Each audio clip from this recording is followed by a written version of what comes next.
நம்ம கிச்சனில் இன்றைக்கி ஒரு ஸ்நாக்ஸ் ரெசிபி தான் பண்ண போகிறோம். ரொம்ப அருமையாகவும் அதே சமயம் ரொம்ப ஹெல்த்தியாகவும் இருக்கக்கூடிய ஒரு ஸ்நாக்ஸ் ரெசிபி. வாங்க அது எப்படி பண்ணலாம் அப்படிங்கிறத பார்க்கலாம். ஸ்டவ் ஆன் பண்ணி ஒரு பேன் வச்சுருக்கேன். அதில் இந்த கப்பில் 1 கப் வேர்க்கடலை சேர்த்துக்கிறேன். இதில் 1 கப் வேர்க்கடலை. இது வந்து வறுத்த கடலை தான், சும்மா லைட்டாக கொஞ்சம் சூடாகிறதுக்காக வறுத்துக்கிறேன். அவ்வளோதான், வறுத்தாச்சு. இதை வேறு ஒரு பிளேட்டுக்கு மாற்றி வச்சிடலாம். மறுபடியும் அதே கடாயில் அவல் சேர்த்து வறுத்துக்கலாம். அதே கப்பில் 1 கப் வெள்ளை அவல் சேர்த்துக்கிறேன். அவல் வந்து நீங்கள் எந்த அவல் வேணாலும் சேர்த்துக்கலாம்.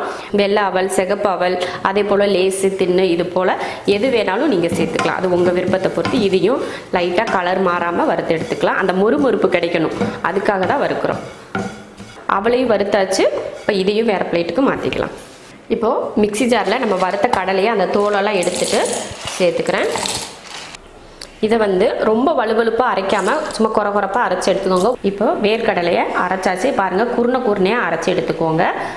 ரொம்ப பெரிய பெரிய குருணையெல்லாம் இல்லை, ஓரளவுக்கு குருணையாக இருக்கிற அளவுக்கு அரைச்சி எடுத்துக்கோங்க. இப்போ இதை ஒரு பவுலுக்கு மாற்றிக்கலாம். அடுத்து அவளையும் அரைச்சிக்கலாம். அதே ஜாரில் போட்டு அரைச்சிக்கலாம். வேர்க்கடலை எப்படி அரைச்சோமோ அதே போல் இதையும் அரைச்சிக்கலாம். அவளை வந்து இந்த அளவுக்கு குருணையாக அரைச்சிருக்கேன். இப்போ இதை ஒரு பவுலுக்கு மாற்றிக்கலாம். வேர்க்கடலையை அரைச்சோம் இல்லையா, அது கூடவே இதையும் சேர்த்துடலாம். அவ்வளோதான், சேர்த்தாச்சு. இது கூட ஒரு 1/4 கப் தேங்காய் சேர்த்துக்கிறேன். நம்ம எதில் கடலை அவல்லாம் எடுத்தோமோ அதே கப்பில் 1/4 கப் தேங்காய் துருவல் சேர்த்துக்கோங்க. இல்லைன்னா சின்ன சின்னதாக கட் பண்ணி கூட நீங்கள் சேர்த்துக்கலாம். அதே போல் தேங்காய் இல்லாமலும் நீங்கள் பண்ணிக்கலாம். அவளையும் கடலையும் எதில் அளந்தோமோ அதே கப்பில் 1/2 கப் வெல்லம், கொஞ்சம் தண்ணி சேர்த்துக்கலாம். போதும் இந்த அளவுக்கு. அந்த கல்லெல்லாம் இருக்கும் இல்லையா, அதுக்காக தான் காய்ச்சோம். இல்லைன்னா டைரெக்டாக அப்படியே கூட நம்ம சேர்த்துக்கலாம். கொஞ்சம் இது காயட்டும், சும்மா கரைஞ்சா போதும். வெள்ளைப்பாகு காய்ச்சறப்பையே 2 ஏலக்காயை தட்டி இதில் சேர்த்துக்கிறேன். அப்போ நம்ம வெள்ளத்தை வடிகட்டுறப்போ இந்த தோலையும் சேர்த்து நம்ம வடிகட்டிடுவோம். ஏலக்காயோட மனம் மட்டும்தான் நமக்கு தேவை. அந்த தோலெல்லாம் தேவையில்லை. லட்டு பிடிக்கிறப்போ அந்த தோல் இருந்துச்சுன்னா டிஸ்டர்பாக இருக்கும் இல்லையா, அதனால வெள்ளத்து கூட சேர்த்து பாகு காய்ச்சிட்டிங்கன்னா வடிக்கிறப்போ இந்த தோலெல்லாம் தனியாக வந்துடும். அதுக்காக தான் நான் வெள்ளம் கூட போட்டு இதை காய்ச்சிக்கிறேன். நல்லா கரைஞ்சிருச்சு, ஏலக்காய் போட்டும் கொதிச்சிருச்சு. இப்போ வந்து ஸ்டவ் ஆஃப் பண்ணியாச்சு, வடிகட்டிக்கலாம். இப்போ இதில் நம்ம வெள்ளைப்பாக ஊற்றிக்கலாம். இப்போ ஒரு வடிகட்டி வச்சு வடிகட்டிக்கலாம். பாருங்கள், ஏலக்காய் போட்டதுமே இந்த மாதிரி தனியாக வந்துடுச்சா. இல்லைன்னா நம்ம அந்த லட்டு உருண்டை பிடிக்கிறப்போ அந்த ஏலக்காயும் சேர்ந்து அதுலேயே இருக்கும். இப்போ இதை கலந்துக்கலாம். வெள்ளைப்பாகு வந்து சூடாக இருக்கும், அதனால கரண்டியில் வச்சு கலந்துக்கோங்க. தேங்காய் வந்து பச்சையாகவே போடுங்க, டேஸ்ட் வந்து நல்லாயிருக்கும். தேங்காயை வறுத்து போட்டுட்டிங்கன்னா அந்த இனிப்பாக இருக்கும் பார்த்தீங்களா, தேங்காய் அந்த இனிப்பு வந்து கிடைக்காது. அதனால் இந்த மாதிரி வறுக்காமல் பச்சை தேங்காயை சேர்த்துக்கோங்க, டேஸ்ட் அருமையாக இருக்கும். 1/2 ஸ்பூன் 1 ஸ்பூன் அளவுக்கு நெய் சேர்த்துக்கோங்க. போதும். நெய் சேர்த்து இதையும் கலந்துடலாம். சூடாக இருக்குன்றதுக்காக தான் நான் கரண்டியில் கலக்கிறேன். சூடு ஆறிடுச்சுன்னா கையிலே கலந்துக்கலாம். சூடு வந்து ஆறிடுச்சு, அதனால தான் கையில் தொட முடியுது. இப்போ நல்லா கையை வச்சு நல்லா பிசைஞ்சுக்கோங்க. பாருங்கள், இப்போயே உருண்டை பிடிக்கிறதுக்கு வருது பார்த்தீங்களா. அவ்வளோதான். இப்போ இதை உருண்டை பிடிச்சிக்கலாம். இப்போ உருண்டை பிடிச்சாச்சு பார்த்துக்கோங்க. இப்போ இதை ஒரு தட்டுக்கு மாற்றிக்கலாம். இதே போல் எல்லா மாவையும் உருண்டை பிடிச்சிடலாம். லட்டு உருண்டை பிடிச்சி வச்சாச்சு. 5 லட்டு வந்திருக்கு. இதுவே நீங்கள் சின்னதாக பிடிச்சிங்கன்னா 10 பக்கம் வரும். 1 கப் அவல், 1 கப் வேர்க்கடலை சேர்த்தேன். நீங்கள் எந்த கப்பில் சேர்த்துட்டாலும் அதே மெஷர்மெண்ட் எடுத்துக்கோங்க, உங்களுக்கு சரியாக வந்துடும். இதே போல் நீங்களும் செஞ்சு பார்த்துட்டு எப்படி இருக்குன்னு சொல்லிட்டு கமெண்ட்டில் சொல்லுங்கள். பிடிச்சிருந்தா லைக் பண்ணிவிட்டு ஷேர் பண்ணிவிட்டு நம்ம ஷெரின்ஸ் கிச்சன் சேனலை சப்ஸ்கிரைப் பண்ணிவிட்டு பக்கத்தில் இருக்க பெல் பட்டனை ப்ரெஸ் பண்ணி வச்சுக்கோங்க.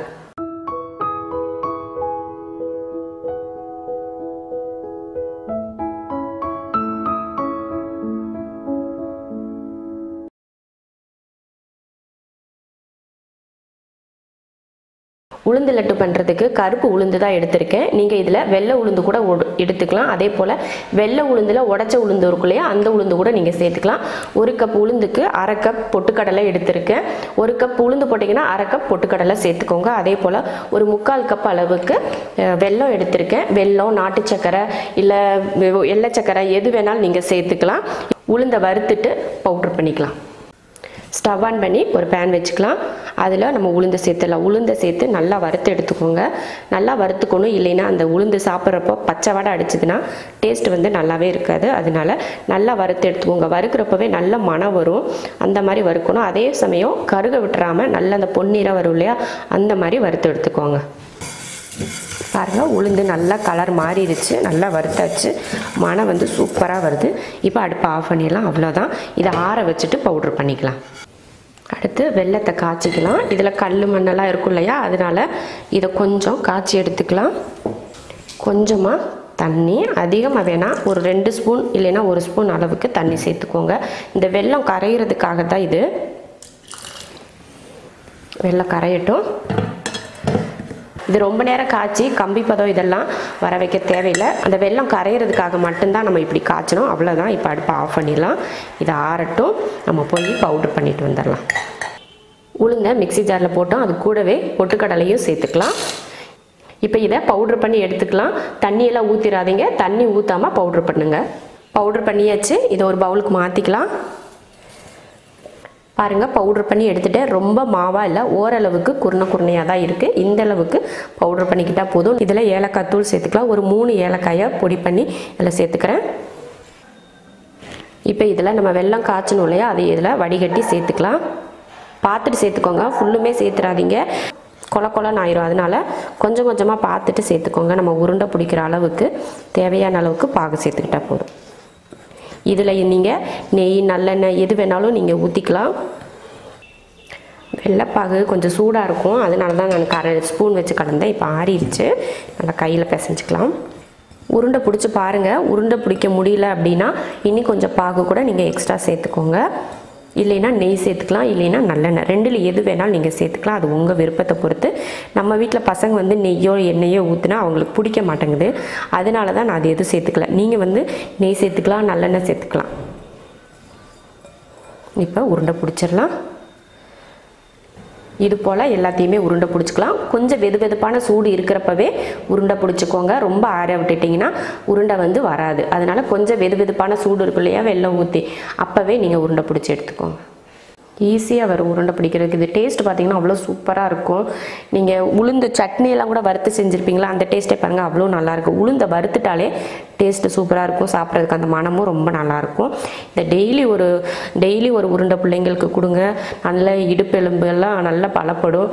குழந்தைங்களுக்கெல்லாம், வளர்கிற குழந்தைங்களுக்கெல்லாம் ரொம்ப நல்லது. டெய்லியும் கொடுங்க. பொம்பளை பிள்ளைங்களாக இருந்தாலும் சரி, பசங்களாக இருந்தாலும் சரி, இது மாதிரி உளுந்தில் எது செஞ்சு கொடுத்தாலுமே உடம்புக்கு ரொம்ப நல்லது. எலும்பு வந்து நல்லா பலப்படும். இடுப்பு வலி, கை கால் மூட்டு வலி இதெல்லாம் வலிக்காது. அப்புறம் பார்த்தீங்கன்னா இதில் பொட்டுக்கடலை எதுக்கு சேர்க்குறோம் அப்படின்னு நீங்கள் கேட்பீங்க. இந்த மாதிரி உளுந்து மட்டும் போட்டு குருணையாக இருக்குமா, பொட்டுக்கடலை போட்டோம்னா நல்லா மாவு மாதிரி இருக்கும், ஒன்று சேர்ந்து வரும். அதுக்காக தான் நான் இதில் வந்து பொட்டுக்கடலை சேர்த்துக்கிட்டேன். உளுந்த களி, உளுந்த கஞ்சி, உளுந்து லட்டு இந்த மாதிரிலாம் அடிக்கடி பசங்களுக்கு நீங்கள் செஞ்சு கொடுங்க. ரொம்ப நல்லது உடம்புக்கு. சூப்பராக இது போல் லட்டு நீங்களும் செஞ்சு பார்த்துட்டு எப்படி இருக்குன்னு சொல்லுங்கள். பிடிச்சிருந்தா லைக் பண்ணிவிட்டு, ஷேர் பண்ணிவிட்டு, கமெண்ட் பண்ணுங்கள்.